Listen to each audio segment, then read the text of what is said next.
Hello, Ronna, Bryan. Ask Ronna team and distinguished guest. Last Tuesday night, my phone rang. It was my parents calling from Australia, and they needed to speak to me urgently. Like the way They had just seen a psychic.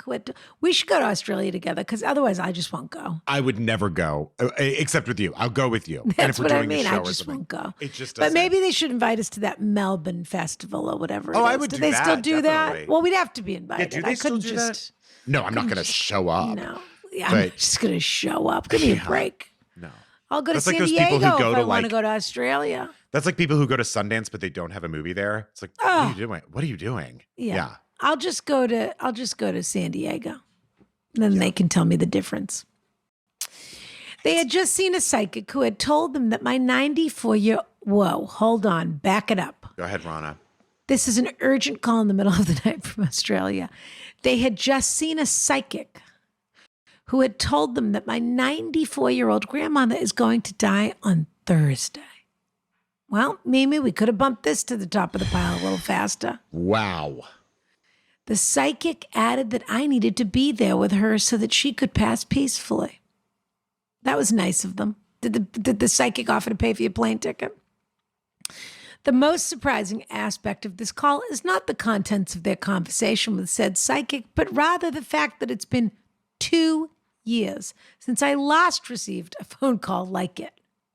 14 years ago, the prediction was first made. This is your kind of question, if there was ever I do a love it question. so far. This is for you. This is for Casey Rose Wilson. Casey It's Cassidy. for sure for Stephanie.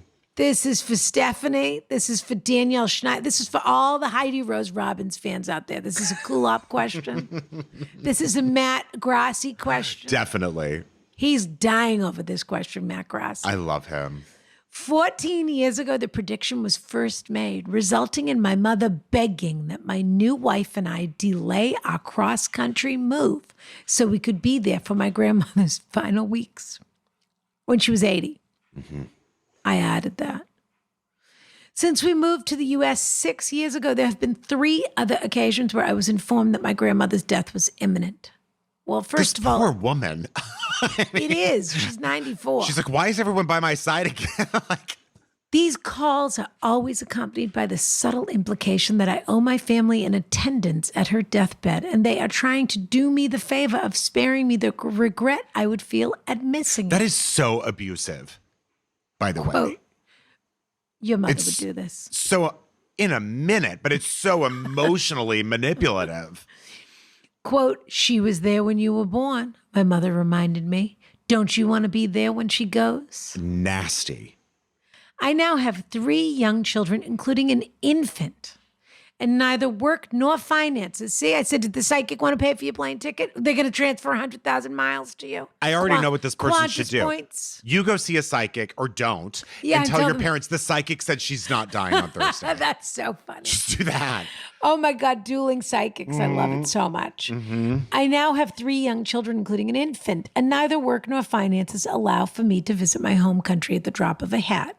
Yet these calls send me into a spiral of guilt and make me consider being reckless with my time and money to try to keep everyone happy. I love my grandmother dearly, but every time I have said goodbye to her, I have made peace with the fact that the farewell will likely be our last. As a Gentile, I probably don't have shtetl clairvoyance, but there is a certain prickling in my mind that perhaps this isn't entirely about my grandmother, but the fact that my parents miss me and would like me to be back home. My mother refuses to leave my grandmother and visit us here because the specter of death is always looming. Because of this, she has yet to meet 2 of her grandchildren. That's very sad. That is sad. And that your poor mother, I mean, something's going on there. I feel saddled with an obligation to them and saddened that they are missing out on my kids' lives, but am also aware of the more pressing needs of my family and life here. You're on the right Ronna, track. Bryan, how can I balance these competing demands, taking care of my parents from afar while maintaining my emotional well-being? Many thanks, Chris, proud follower in CHIP, who is already missing my Shades of Vanilla mornings. That's the second mention.